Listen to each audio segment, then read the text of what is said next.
Mon mari était un plongeur expérimenté.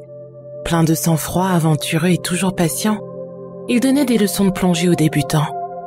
Et c'est comme ça qu'on s'est rencontrés. Je n'étais pas très douée dans ce domaine, mais j'adorais l'accompagner et être là pour lui fournir mon assistance. Ce qu'il préférait faire, c'était de la plongée spéléologique. Pendant qu'il s'adonnait à sa passion, je restais tranquillement à la surface à profiter de la nature environnante, tout en gardant un œil sur ses explorations. Une fois de retour à la surface, on visionnait les enregistrements ensemble. Je dois avouer qu'on passait vraiment des bons moments. Il était très minutieux avec son travail. Et il prenait soin d'investir dans des matériaux innovants et sécurisés. Et c'est grâce à ce matériel que j'ai pu rester en contact avec lui dans ces derniers moments. Mon mari est mort il y a 5 ans de cela, au fond d'une des plus grandes grottes en République tchèque. Il est décédé lors de sa 3e plongée pour récupérer le corps d'une personne disparue plusieurs années auparavant. Mais ce qu'il m'a dit avant sa disparition me hante chaque jour depuis. Communiquer avec quelqu'un sous l'eau n'est pas la chose la plus facile, ni la moins coûteuse du monde. Tout particulièrement lorsqu'on s'attaque à l'une des grottes sous-marines les plus profondes du monde. Et c'est pour cela que la plupart des plongeurs limitent leur communication à des signes de main. Ce n'était pas une option pour nous, étant donné que je ne plongeais pas avec lui. Au lieu de ça, je surveillais son rythme cardiaque et on communiquait à travers ce que l'on pourrait appeler une radio, si ce n'est qu'elle transmettait des ondes sonores au lieu d'ondes radio. Le résultat était similaire, même si la qualité sonore n'était pas la meilleure. Lors de sa descente, il mettait en place une série de relais qui amplifiaient le son pour s'assurer que nous ne perdions pas contact l'un avec l'autre. Dans le monde de la plongée, il existe une règle informelle qui dit que si l'on voit un autre plongeur en danger, on doit forcément l'aider. Et que s'il n'est pas possible de le faire car il est déjà mort, il faut faire tout son possible pour amener son corps à la maison. 2 semaines avant la mort de Walter, alors qu'il explorait cette grotte pour la première fois, j'ai entendu la voix calme de mon mari s'élever à travers les haut-parleurs de la radio. Il y a un corps, avait-il dit à travers le grésillement. Je me souviens que j'avais ressenti une boule dans la gorge en entendant ces mots. Ce n'était pas à proprement parler parce que j'avais peur pour Walter, mais c'était la raison pour laquelle je ne l'accompagnais jamais dans ces grottes. J'avais peur de ces tunnels étroits et sombres, mais aussi des rochers aiguisés qui pouvaient à tout moment arracher les équipements. La peur que je ressentais était pour l'autre plongeur. Il avait dû mourir seul, désorienté, et parfaitement conscient qu'il n'avait aucune chance de survivre. C'était ça le plus effrayant, de savoir qu'il ne restait plus beaucoup d'oxygène pour faire le chemin retour. Walter m'avait expliqué que le corps était coincé à un mur de la grotte. Il n'arrivait pas exactement à voir par quoi, mais tirer le corps ou le pousser ne permettait pas de le libérer. Selon lui, ça devait être le corps de Miloslav Novak, un plongeur qui avait disparu en explorant l'endroit 12 ans auparavant. Même s'il ne devait plus rester grand-chose de lui, Walter voulait à tout prix récupérer son corps. Malheureusement, il était déjà temps pour lui de commencer sa décompression et remonter à la surface. Alors, il a déposé un marqueur orange sur sa position et a décidé de revenir plus tard pour ne pas prendre de risques. Sans y manquer, 1 semaine après ça et équipé d'un système d'éclairage léger et d'une corde, il avait replongé dans l'eau sombre pour essayer de libérer son confrère. Seulement cette fois-là, il n'a pas réussi à retrouver son marqueur. Walter était dépité de revenir bredouille à la surface. Il avait réétudié la carte de la grotte, convaincu d'avoir loupé quelque chose. Après tout, il avait peut-être bifurqué au mauvais endroit. Il faisait extrêmement sombre et il pensait qu'il était allé plus loin qu'il ne le fallait. Malgré ma réticence, il a voulu essayer de plonger une 3e fois. Ça ne me dérangeait pas vraiment qu'il réessaye, mais je dois avouer que j'avais hâte de rentrer à la maison. Cependant, Walter n'en démordait pas, et j'ai fini par accepter.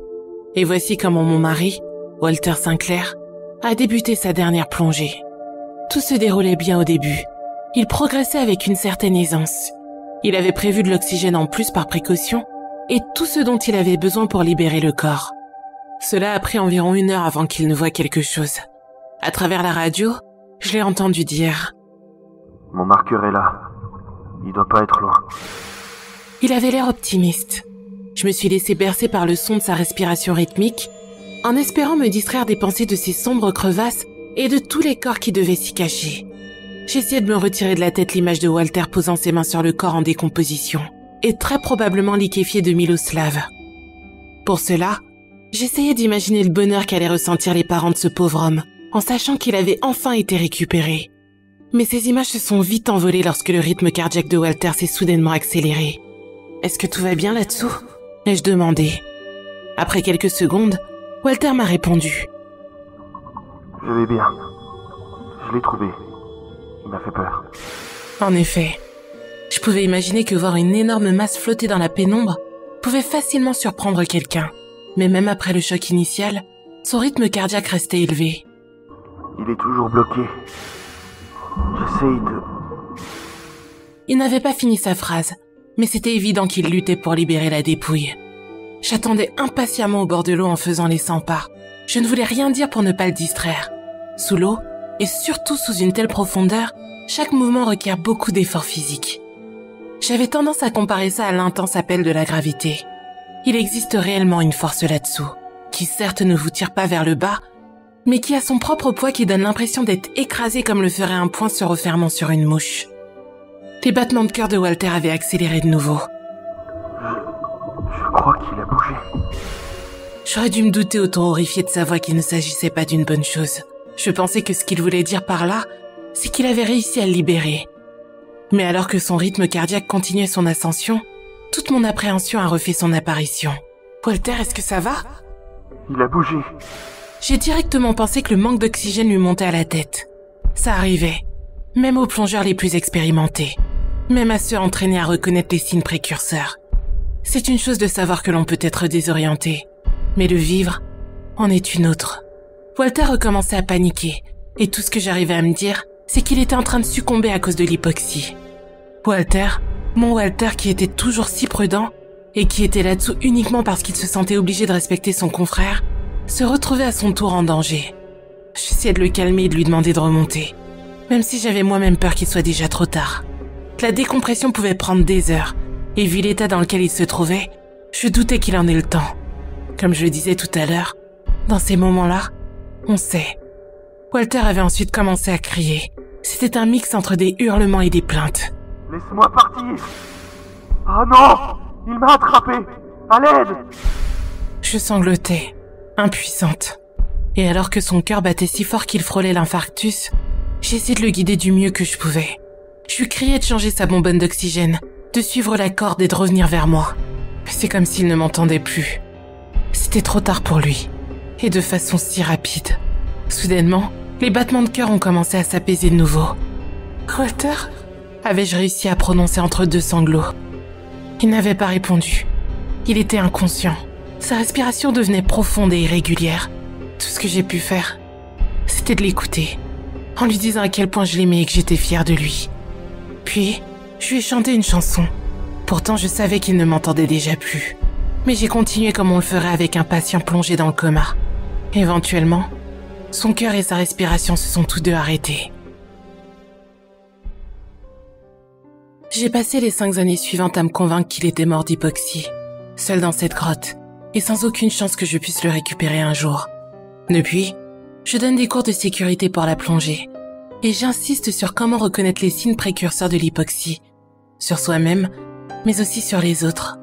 Je fais en sorte de bien faire comprendre l'importance de suivre les protocoles mis en place pour une sécurité optimale. Et je finis toujours par leur dire que même si tout est fait correctement, cela n'empêche pas les tragédies. Je ne fais pas ça pour effrayer les gens de vivre leur passion. Walter n'aurait pas voulu ça. Je veux simplement que ce qui est arrivé à mon mari ne se reproduise plus. Il y a quelques jours de cela, un plongeur a réussi à récupérer ce qu'il restait du corps de Walter. Je me trompais quand je pensais que les parents de Miloslav auraient été soulagés et reconnaissants de récupérer leur fils. Car tout ce que j'ai ressenti, c'est un énorme sentiment de vide. Cela m'a retiré tout espoir. Bêtement, j'avais continué à espérer qu'il s'en était miraculeusement sorti, et que la seule raison pour laquelle il ne m'avait pas encore contacté, c'était parce qu'il souffrait d'amnésie. Et c'est ce qui m'avait permis de tenir toutes ces années. Et puis, j'ai vu la vidéo de sa caméra. Contrairement au corps de Walter, elle avait survécu. Et la carte SD à l'intérieur était presque intacte. Je dois avouer que j'ai longtemps hésité à la regarder, mais c'était plus fort que moi. J'y ai vu la noirceur, les mains de Walter battant l'eau, les murs de la grotte et le marqueur orange qu'il avait laissé. Et puis, sa tête s'est brusquement retournée, et j'ai pu distinguer le corps de l'autre plongeur flotter au-dessus de lui, probablement emporté par le courant. Mais ce n'est pas ce qui m'a choqué. J'ai ensuite regardé Walter nager dans sa direction, et tandis qu'il essayait d'attraper son matériel, j'ai clairement vu le bras de Miloslav qui flottait sans vie quelques minutes auparavant, le tirer vers lui d'un grand coup sec qui a fait s'éteindre la caméra.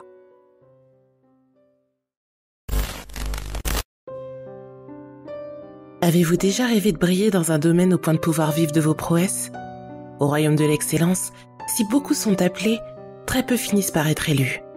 Ceci aux grandes dames de ceux qui espéraient que leur talent fou leur permettrait de faire fortune. Mais à quoi bon avoir un tel talent si celui-ci, au lieu de s'avérer exceptionnel, demeure insuffisant? Et une fois ce constat effectué, les pauvres bougres qui avaient fondé tant d'espoir sur les dons qu'ils croyaient posséder ont fini par se laisser sombrer dans les affres de l'autodestruction.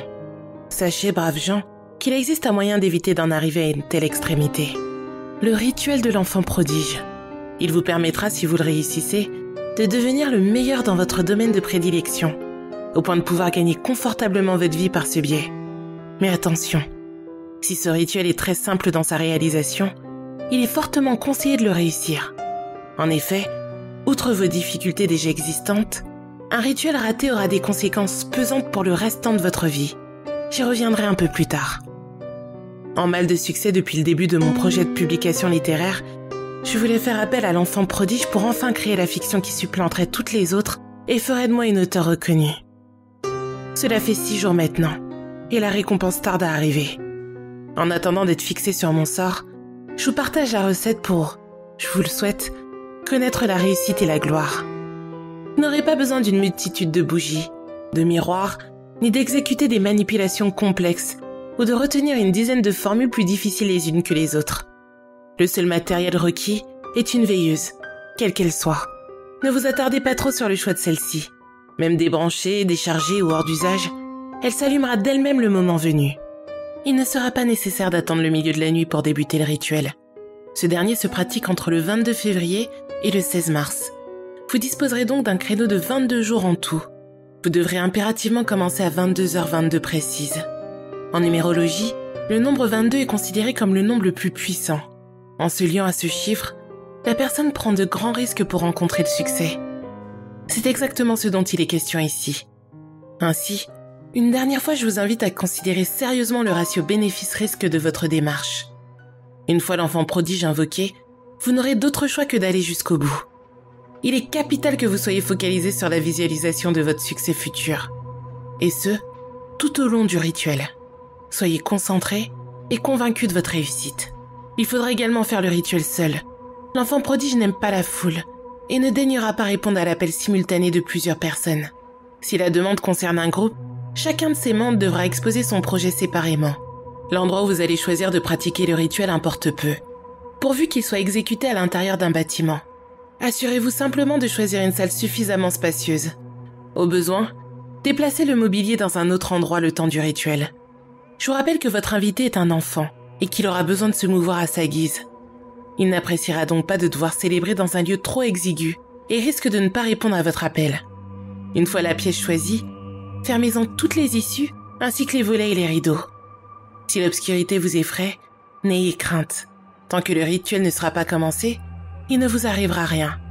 L'enfant ne vous prendra jamais en traître. Et faites-moi confiance. Vous n'avez pas envie de voir à quoi il ressemble. Asseyez-vous ensuite au centre de la pièce, placez la veilleuse devant vous, fermez les yeux et prononcez ceci. Lève-toi d'entre ceux qui dorment et montre-moi ta puissance. En échange de ton pouvoir, je te prêterai allégeance. Puis attendez quelques instants. Normalement, cela ne devrait pas prendre plus de 5 minutes. Dans le cas contraire, cela signifie que l'enfant ne vous sent pas assez affirmé dans votre démarche et qu'il ne viendra pas. Si cela vous arrive, prenez congé en disant « Je respecte ta décision ». Il est très important que vous n'omettiez pas cette étape.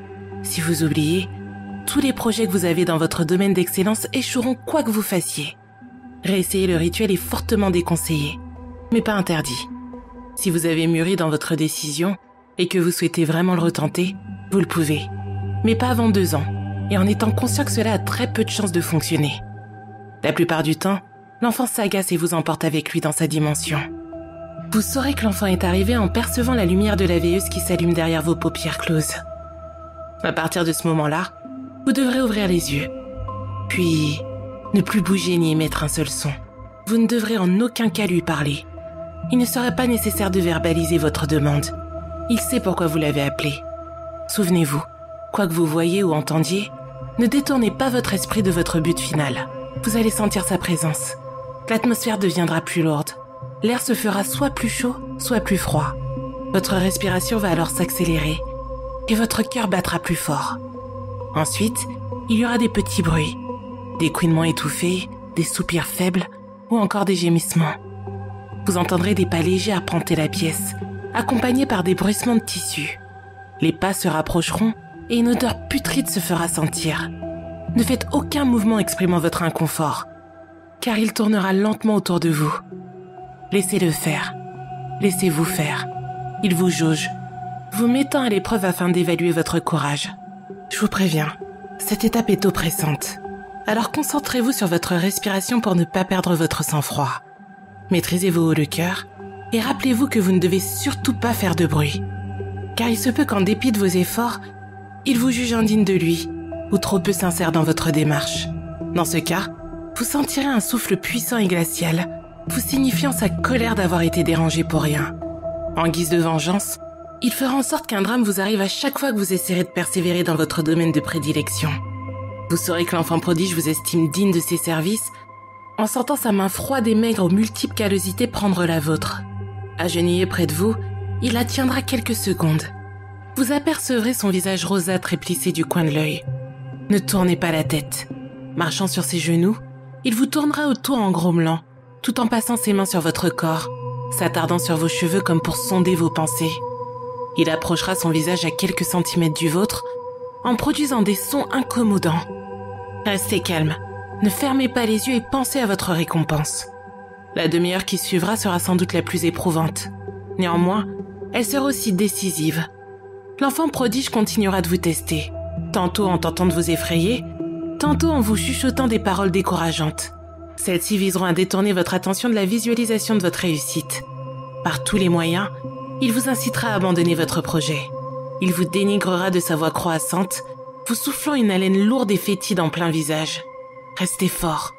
N'oubliez pas qu'il s'agit d'un bras de fer que vous devez gagner. Enfin, il cherchera à vous faire du mal, dans l'espoir de vous arracher un cri qui anéantirait tous vos efforts.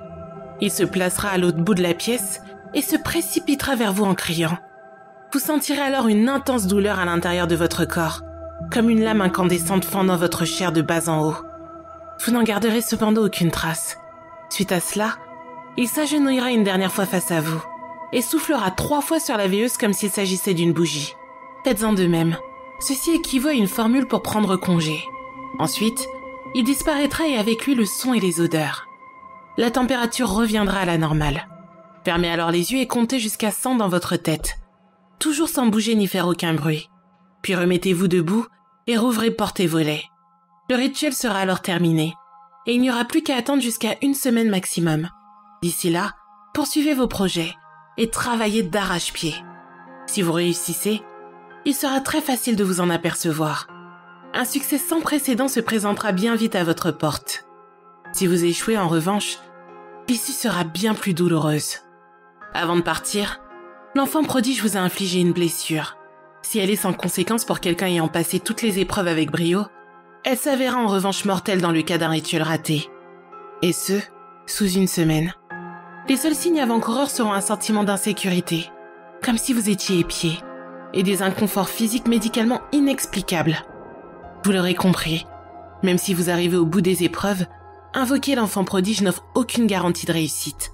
Je ne sais même pas si ça a marché pour moi, car après avoir écrit cette histoire, j'ai encore l'impression d'être constamment observée lorsque je suis seule.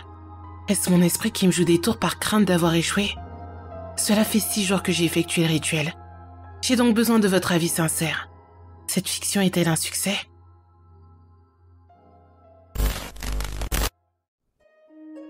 Je travaille à la chambre mortuaire de l'hôpital civil de ma ville. Cela fera 13 ans à l'automne prochain. Bien entendu, l'annonce de mon activité professionnelle suscite des réactions à chaque fois que la question m'est posée.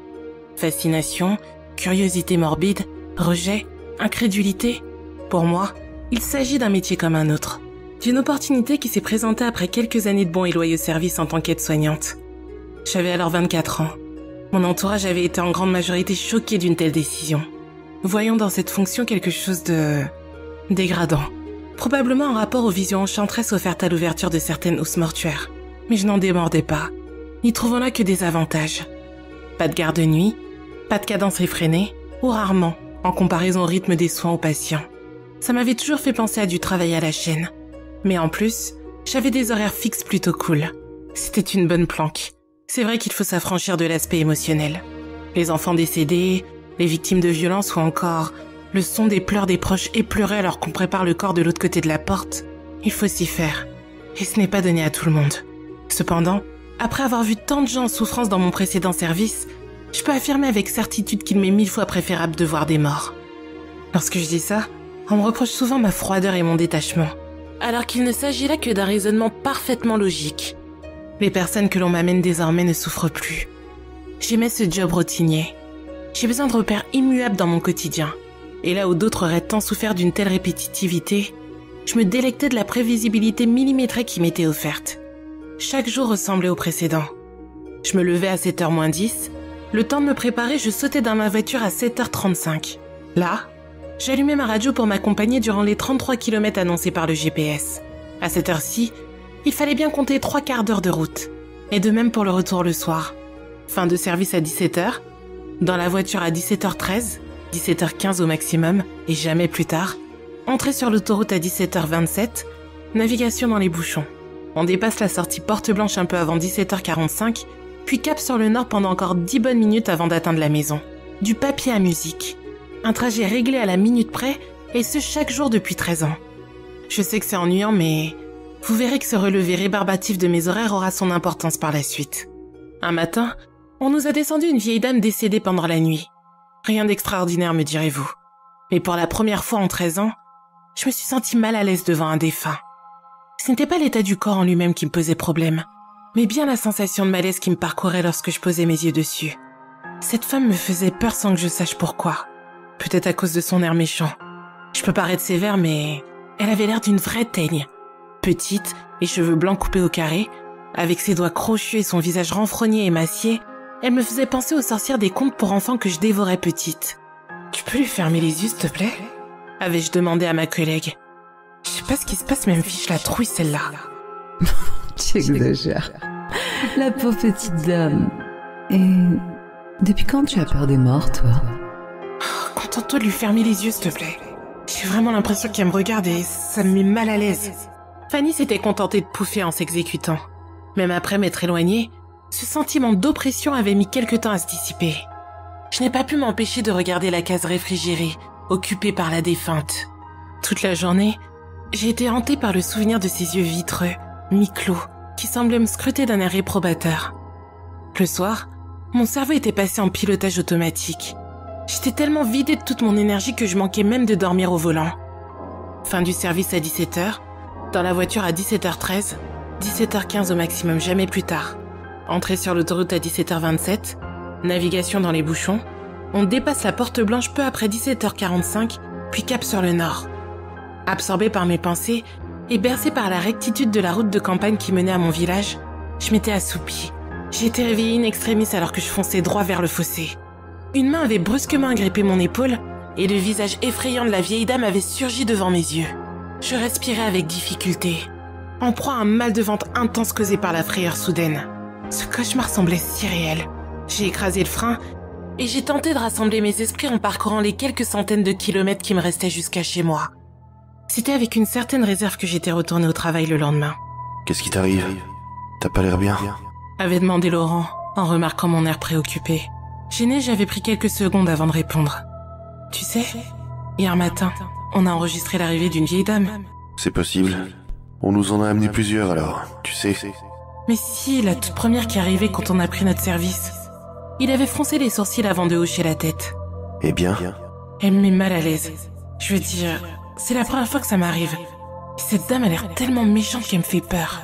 J'avais terminé ma phrase avec une toute petite voix, honteuse. Le visage de Laurent s'était fendu en un large sourire. Madame Datura? Tu parles? Tu la connais?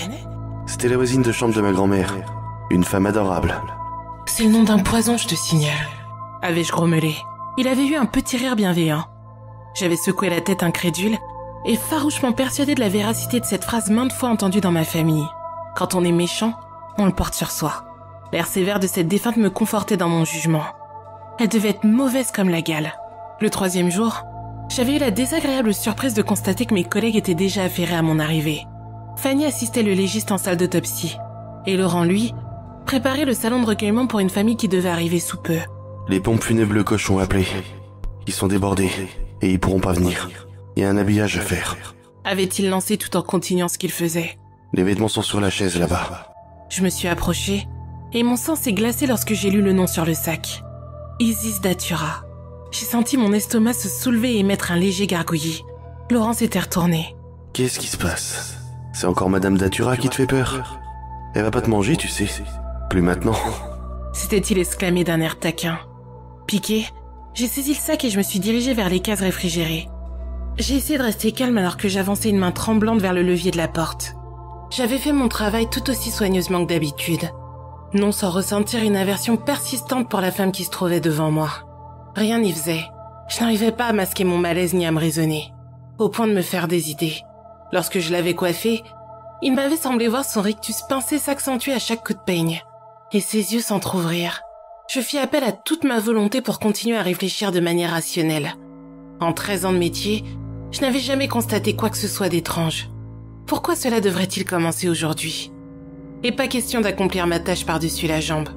Au moins, son fantôme ou je ne sais quoi ne pourra pas me reprocher d'avoir bâclé ma besogne. Satisfaite du résultat, je refermai la housse et replaçai la dame en case. Non sans vérifier plus scrupuleusement qu'à l'ordinaire que la porte de celle-ci était bien fermée. La charge de travail se densifiait au fil de la journée, si bien que j'en avais presque oublié cet épisode. C'est en voyant mes collègues se préparer à partir vers 16h30 que mon anxiété est revenue. Je me suis souvenu qu'ils devaient tous deux quitter le travail plus tôt et que je devrais rester seule jusqu'à la fermeture. J'ai donc passé la dernière demi-heure à jeter régulièrement des regards inquiets en direction des cellules réfrigérantes, plus particulièrement celle où reposait Isis Datura. Il était 16h55. Je me hâtais de terminer de passer la serpillière lorsque j'ai cru percevoir un chuchotement. Faisant mine de n'avoir rien entendu, j'ai posé le balai dans un coin et j'ai agrippé ma veste et mon sac, prête à partir. Je tentais de prendre un air détaché, mais une hâte craintive animait mes mouvements. Le chuchotement avait repris, un peu plus fort. Je me suis arrêtée et j'ai plissé les yeux, comme pour mieux discerner les mots prononcés. Ce murmure macabre ne semblait pas provenir d'un endroit en particulier. Mais rapidement, il avait envahi la pièce, s'intensifiant au fil des secondes. Le son tourbillonnait autour de moi. J'étais pétrifiée et je m'étais réfugiée à quelques pas de la porte menant au couloir. J'avais un sentiment de paralysie, prisonnière de cette tornade auditive si dérangeante, les deux pieds bien cloués au sol. Incapable de me boucher les oreilles, de plus en plus terrorisée et incrédule, je commençais à avoir du mal à respirer. Ce n'est que lorsque j'ai cru sombrer dans la folie que mon instinct de survie s'est activé. Il m'a fallu une énergie incroyable pour parvenir à esquisser un pas en direction de la sortie de la salle. Mais à l'instant même où je m'apprêtais à franchir le seuil, la porte avait claqué avec une violence inouïe. En me jetant sur la poignée, j'ai constaté qu'il n'était plus possible de sortir. L'unique issue venait mystérieusement de se verrouiller, me laissant à la merci du chuchotement désormais assourdissant. Soudain, le message m'apparut clair. Reste avec moi. Jetant des regards apeurés dans toutes les directions, je m'acharnais de plus en plus sur la poignée de la porte, qui restait désespérément fermée. C'est alors que je la vis, dans un coin de la pièce, une petite silhouette éthérée, avec le même faciès renfrogné et le même rictus hostile. Elle me fixait avec ses yeux blancs. Non, ce n'était pas possible. Madame Datura avait esquissé un pas vers moi. Ses lèvres ne bougeaient pas, mais les chuchotements continuaient. Non! Hurlai-je en actionnant hystériquement la poignée de la porte. Mais c'était en vain. Elle approchait lentement, ne me quittant pas des yeux. Puis elle attendit le bras. Des larmes de panique roulaient à présent sur mes joues, alors que je la voyais se rapprocher avec assurance. Plus que 3 pas. 2. Résignée à accepter un sort que je savais funeste, je m'étais écroulée sur la poignée. Et contre toute attente, la porte s'était ouverte. Sans prendre le temps de savourer ce petit miracle, je me suis relevée précipitamment et j'ai couru plus vite que je ne l'avais jamais fait. Je me suis ruée vers la sortie qui donnait sur le parking. J'ai sauté dans ma voiture et j'ai démarré en trombe sans prendre le temps de regarder si elle m'avait suivi. Il faisait nuit, il pleuvait et la route était glissante. Mais je m'en fichais. Je devais quitter cet endroit au plus vite. Après avoir pris quelques virages serrés et grillé 1 ou 2 feux, me valant des coups de klaxon furieux des autres usagers, je me suis enfin retrouvée sur l'autoroute. Ce n'est qu'à partir de ce moment que j'ai commencé à reprendre mon souffle. Et c'est là que j'avais regardé l'heure. 17h34. Je n'arrivais pas à croire que l'expérience la plus traumatisante de ma vie, qui m'avait semblé s'éterniser sur plusieurs heures, n'avait en réalité duré que 7 minutes. Après un peu moins d'un quart d'heure à rouler à un rythme moyen, la circulation sembla se densifier encore, pour finir par s'arrêter complètement. J'ai levé les yeux vers le panneau lumineux qui annonçait le trafic en temps réel. Porte blanche, 45 minutes. Oh, c'est pas vrai. Songeant que cette soirée de malheur n'était pas prête de se terminer, j'ai jeté un regard anxieux dans le rétroviseur, craignant de voir Madame Datura réapparaître. J'ai vite balayé cette idée de mon esprit. Qu'est-ce qu'elle pourrait bien me faire? J'étais barricadée dans ma voiture, au milieu d'une multitude d'autres et visible par tous.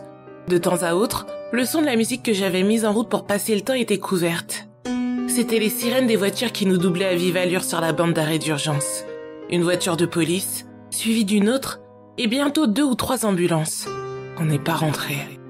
Au bout d'une bonne heure, une sinistre scène s'offrit aux yeux des automobilistes, tous en proie à une curiosité morbide. Au milieu de la danse effrénée de la lueur des gyrophares, on pouvait distinguer un camion, encastré dans la barrière du terre-plein central.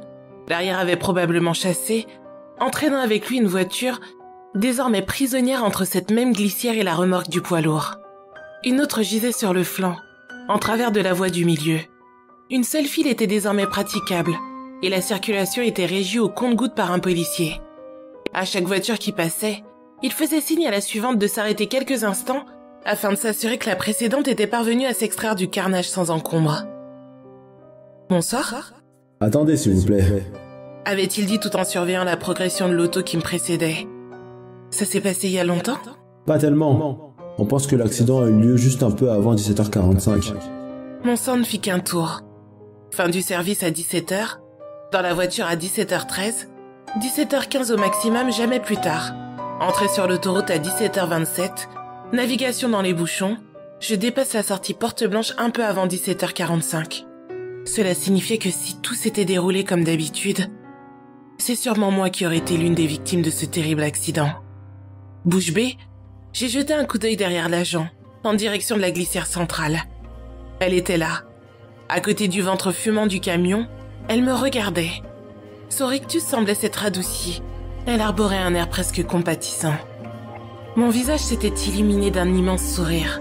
« Ah, merci. » L'agent me regarda d'un air interloqué, alors que je partais dans un fou rire incontrôlable. « Circulez. » marmonna-t-il d'un air vaguement dégoûté. En quittant la zone du sinistre, j'ai jeté un dernier regard dans le rétroviseur. La silhouette de Madame Datura se dissipait dans une sorte de brume qui se mélangeait aux fumées générées par les véhicules accidentés. Il ne m'en avait pas fallu plus pour comprendre. Dans la mythologie égyptienne, Isis était la déesse de la chance et remplissait également un rôle de protection. Cette femme dont le nom évoquait celui d'un poison et son physique celui d'une sorcière avait été victime de son apparence.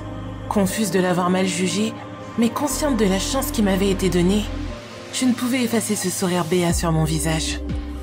Merci Isis, tu m'as sauvé la vie.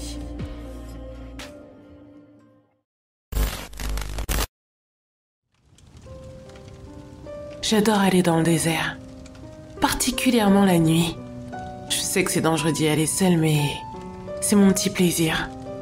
S'asseoir autour d'un feu de camp, écouter le vent murmurer à son oreille, ouvrir une boisson fraîche en regardant le ciel rempli d'étoiles, et tout cela loin de la civilisation bruyante, ça n'a pas de prix. Malheureusement, il arrive que l'on soit dérangé par des passants, et tout particulièrement des soulards prêts à en découdre, ou qui ne supportent pas de voir quelqu'un appartenant à une réserve amérindienne prendre du bon temps. Alors, lorsque j'ai entendu le son distinctif de pas dérangeant le sable, j'ai immédiatement eu la chair de poule. Sans attendre, j'ai placé ma main sur le couteau sans lequel je ne me baladais jamais. La silhouette que j'ai distinguée ensuite n'avait pas l'air menaçante. Et tandis qu'elle se rapprochait, j'ai vu qu'il s'agissait d'un vieil homme portant des vêtements navaros traditionnels. Il était voûté au-dessus de sa canne, et il avançait lentement dans ma direction. Il commence à faire froid. avait grommelé le mystérieux vieillard. Je m'attendais à ce qu'il continue à parler, mais au lieu de ça, il s'est simplement assis autour du feu à l'opposé de moi, posant sa canne doucement sur ses genoux. Je dois avouer qu'il y avait quelque chose à son sujet qui me mettait mal à l'aise, et mon appréhension n'a fait que s'accroître lorsque je l'ai vu mettre sa main dans la petite pochette en cuir qui était accrochée autour de sa taille. Mais j'ai vite été rassurée en le voyant sortir un paquet de cigarettes tout écrasé, puis le tendre vers moi. Une cigarette? Oui, pourquoi pas. Lorsqu'il m'a lancé le paquet, j'ai remarqué qu'il ne restait plus que 2 cigarettes à l'intérieur. J'en ai pris une et je lui ai renvoyé le reste. Je lui ai proposé mon Zippo d'un geste de main, mais au lieu de le prendre, il a sorti une allumette de derrière son oreille, avant de la frotter sur la petite pierre grise qui pendait autour de son cou. Le flash soudain de lumière avait éliminé sa peau cuirassée et ridée, et ses yeux avaient brillé d'une façon étrange l'espace d'un instant. Puis, il avait repris la parole. C'est dangereux d'être ici, tu sais. La nuit, on peut croiser toutes sortes de choses. Même des trucs auxquels personne ne croit plus de nos jours. Je peux t'assurer qu'ils sont toujours présents. J'ai souri. Vous parlez de gobelins et de fantômes, c'est ça? Il a penché la tête comme s'il réfléchissait un instant. Peut-être des fantômes, oui. Des gobelins, je ne pense pas. À vrai dire, je ne sais même pas vraiment ce que sont les gobelins. Mais il y a des choses bien pires, j'imagine. Comme les skinwalkers. T'en as déjà entendu parler? Un frisson m'a parcouru le corps tandis que l'homme me sondait des yeux. J'ai répondu doucement. Ma mère me racontait des histoires là-dessus quand j'étais petite. Alors tu sais ce qui peut arriver? Oui, ils prennent la forme d'un humain en volant sa peau. Mais en dessous, ce sont des sortes d'animaux. Ils ont aussi des pouvoirs et, d'après ce que ma mère me disait, les chamans sont les seuls qui peuvent les battre. Il a détourné son attention vers le feu de camp. Son image semblait floue à travers la vapeur des flammes. Des braises tourbillonnaient autour de lui, semblables à de petites fées énervées. Mais il n'y a pas que. Le Wendigo, le Chupacabra, et bien d'autres. On ne sait jamais sur quoi on va tomber. Son insistance m'a de nouveau rendu mal à l'aise, et un silence lourd s'est installé entre nous. L'air est devenu tellement glacé que j'avais l'impression que le feu s'était soudainement éteint. L'éclat des étoiles au-dessus de nos têtes paraissait désormais fade et voilé. Et les rayons de lune semblaient ne pas vouloir mettre la lumière sur ce qui était en train de se passer. Et j'ai rapidement compris pourquoi. Sans que le vieil homme ni moi n'ait le temps de faire quoi que ce soit, une créature nous a attaqués par surprise. J'ai senti ses griffes s'enfoncer dans mon dos et un poids paralysant me maintenir au sol. Et puis plus rien. En relevant la tête, j'ai vu mon compagnon d'infortune être projeté en arrière. Mais par quoi? Impossible de le savoir. C'était comme si cette chose était invisible. Cependant, les dégâts qu'elle causait eux ne faisaient aucun doute. D'immenses coupures avaient fait leur apparition sur ses vêtements et sur sa peau. Il s'est alors mis à bouger sa canne et un son perçant s'est fait entendre. Et c'est en regardant dans les flammes que j'ai vu à quoi j'avais affaire. La monstruosité était redevenue visible, tandis que le feu brûlait son corps étrange. C'est très compliqué de la décrire, mais la chose faisait la taille d'un homme. La pâleur de sa peau réfléchissait toutes les sources de lumière autour d'elle. On aurait dit un énorme ver. Ses dents pointues et aiguisées se trouvaient à une extrémité de son corps difforme. Et alors qu'elle se relevait pour se lancer sur l'homme âgé, j'ai pu apercevoir plusieurs yeux noirs. Ils étaient brillants et sans émotion. Je dois avouer que je suis tout sauf une héroïne. Et mon cerveau me criait de prendre mes jambes à mon cou sans même me retourner. Et croyez-moi, je m'apprêtais à le faire. Mais au même moment, j'ai entendu le vieillard crier de douleur. Et non loin de lui, j'ai aperçu le paquet de cigarettes froissées qu'il m'avait tendu un peu plus tôt. Je ne sais pas pourquoi, mais ça m'a fait arrêter de trembler instantanément. Ma peur avait été remplacée par de la rage et un profond sentiment d'injustice. Je n'avais plus le choix, peu importe ce que cela impliquait pour moi par la suite. J'ai déchiré mes vêtements avant d'enlever ma peau, révélant ainsi ma véritable forme. Et j'ai couru vers la créature sans réfléchir, ce qui était sûrement mieux comme ça. Alors que je me battais avec elle, l'attaquant sauvagement avec mes propres griffes et crocs, du coin de l'œil j'ai vu l'homme se remettre difficilement sur ses pieds. De son bout de bois émanait une faible lueur, lui donnant un air irréel tandis qu'il avançait. Une fois arrivé à notre niveau, il a planté le bâton dans le flanc de la bête, ce qui a détourné l'attention de celle-ci. Elle a immédiatement arrêté de me mordre, et elle a poussé un nouveau cri qui m'a percé les tympans. Cependant, cette fois-ci, sa plainte de douleur était beaucoup plus longue et déchirante. Après que cette chose ait lâché l'emprise qu'elle avait sur moi, elle a semblé s'écrouler. Mais je ne peux pas vous assurer qu'elle soit morte, même si je l'espère de tout mon cœur. La créature a juste reculé avant de redevenir invisible. Pendant que je reprenais mon souffle, le vieillard s'est baissé pour ramasser son bourdon de bois, sans jamais me quitter des yeux. C'est très dur pour moi de parler pendant que je suis sous ma véritable apparence. Mais en me concentrant, j'en suis capable, même si je ne savais pas vraiment quoi lui dire. Qu'est-ce que c'était? Aucune idée. Mais je sais qui tu es, toi. En disant ça, il avait froncé les sourcils. Vous allez avoir besoin d'un nouveau t-shirt. Lui avais-je répondu en pointant les lambeaux de tissu qu'il avait sur le dos. Ce n'est rien, ça. En revanche, toi, tu vas avoir besoin d'une nouvelle peau. Son sourire s'est rapidement effacé cependant, et ses doigts se sont agrippés plus fermement sur son bâton, tandis qu'il continue à me fixer. Vous pouvez vous relaxer. La peau de chaman, ce n'est pas mon truc. Mais je suis censé te détruire. Avait-il répondu doucement, comme s'il n'était pas sûr de ce qu'il devait faire ensuite. Ouais, moi aussi, vieil homme. On est resté là à se regarder fixement pendant de longues secondes. Puis il a souri à nouveau. Sacré monde, pas vrai? J'ai acquiescé de la tête. Ne m'en parlez pas. Il s'est retourné pour s'en aller, ce qui m'a permis de voir les griffures dans son dos. J'en ai profité pour ramasser ma veste du bout de mes griffes. Papy, L'avais-je interpellé? Je lui ai ensuite balancé le paquet de cigarettes neufs que j'avais mis dans ma poche quelques heures plus tôt.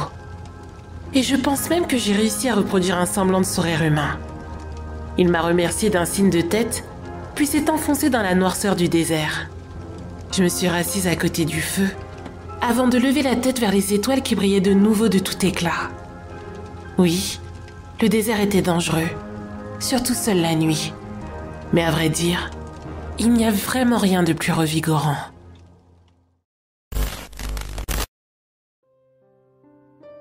Il était là, près de moi.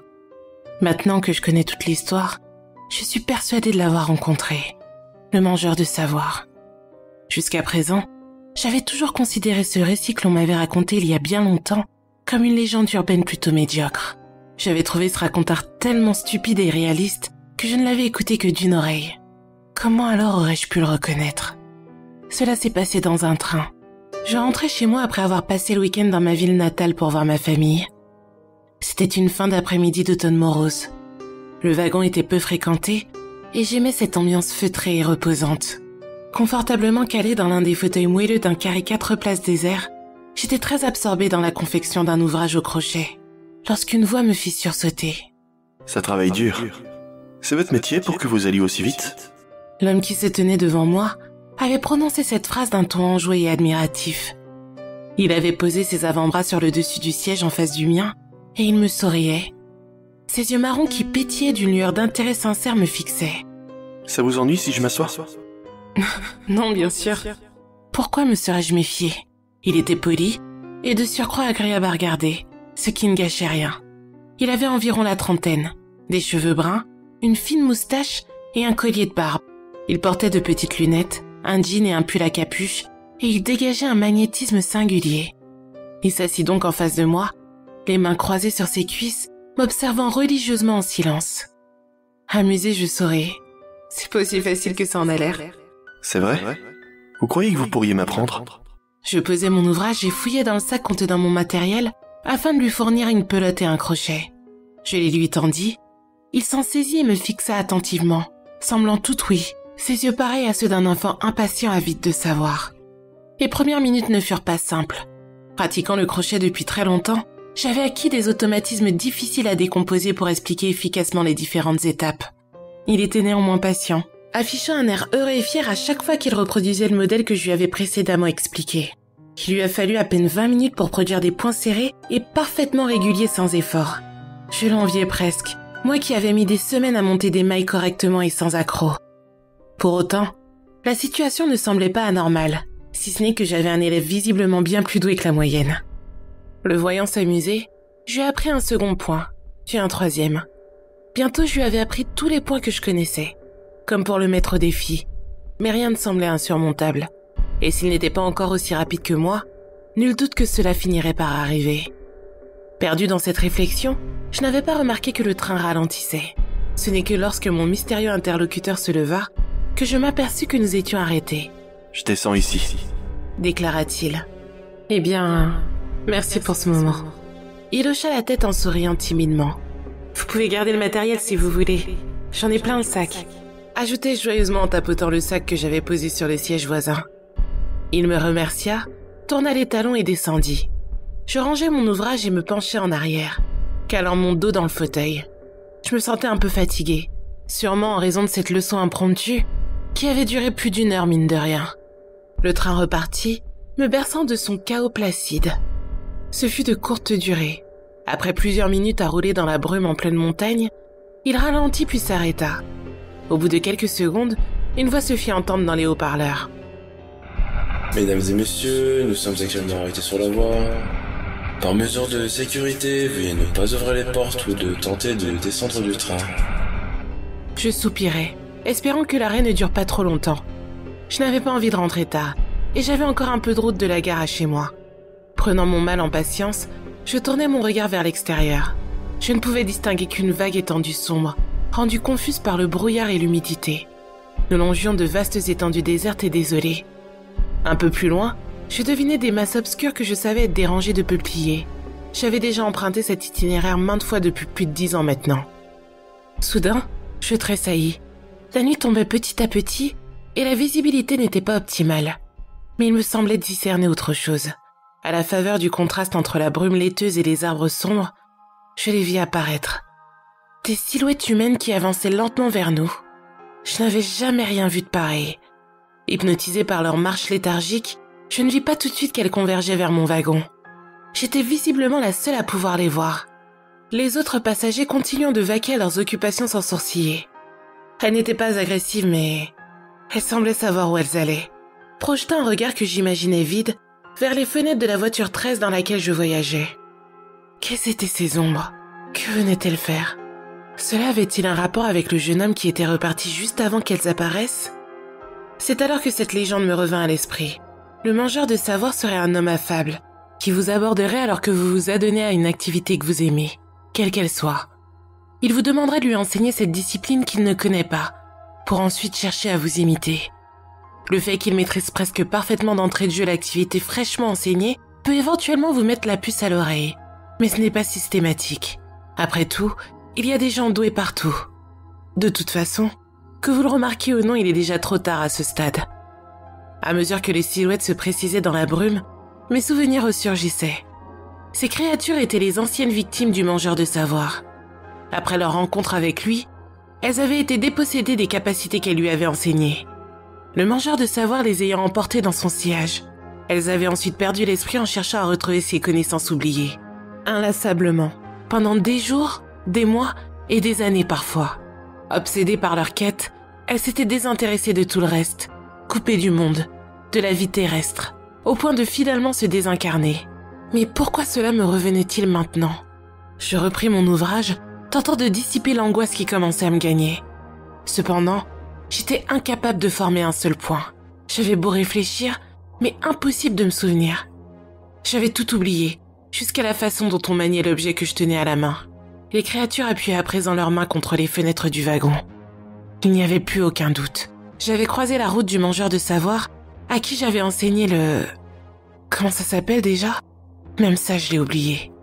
Au fond, peu importe. Ces entités sont venues me chercher parce qu'elles ont senti ma présence.